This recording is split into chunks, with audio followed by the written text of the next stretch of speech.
5000 ஆண்டுகளுக்கு முன்பு இஸ்ரவேல் மக்கள் பெலிஸ்தியர்களின் அடிமையாயிருந்தனர். அப்போது தேவன் அவர்களை ரட்சிக்க சிம்சோனுக்கு அற்புதமான பலம் கொடுத்தார். பிறந்த நாளில் இருந்தே அவன் தலைமுடியை வெட்டக்கூடாது என்பதே தேவனின் கட்டளை. அவன் தலைமுடி வெட்டப்பட்டால் சக்தி மறைந்துவிடும். சிம்சோன் மிகவும் வலுவானவன். ஒரே கைகளினாலே சிங்கத்தை கொன்றவன். ஆனால் அவன் தெலீலாள் என்ற அழகிய பெண்ணை காதலிக்கிறான். ஆனால் அவள் பெலிஸ்தியர்களின் வசமாக இருந்தாள். தெலீலாள் சிம்சோனின் பலத்தின் ரகசியத்தை தெரிந்து கொள்ள மடமடவென கேட்க ஆரம்பிக்கிறாள். முதலில் சிம்சோன் பொய்யாக பதிலளிக்கிறான். ஆனால் தெலீலாள் அழுகிறாள், கோபப்படுகிறாள். இறுதியில் அவளை நம்பி அவன் உண்மையை சொல்லிவிடுகிறான். என் தலைமுடியை வெட்டினால் என் சக்தி போய்விடும். அன்று இரவு சிம்சோன் ஆழ்ந்து உறங்கிக் கொண்டிருக்க தெலீலாள் அவன் தலைமுடியை வெட்டி விடுகிறாள். அவன் சக்தி முழுவதுமாக மறைந்து விடுகிறது.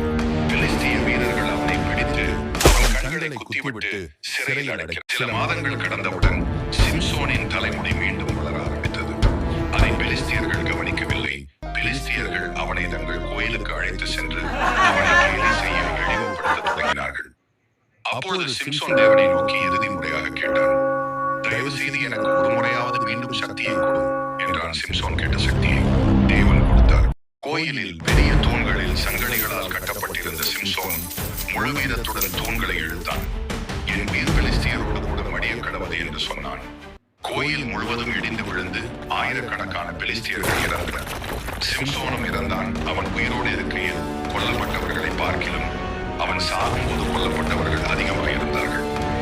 இந்த கதை சக்தியை விட புத்திசாலித்தனம் முக்கியம் என்றும் இறைவனை நம்பினால் மீண்டும் எழ முடியும். ஆமென்.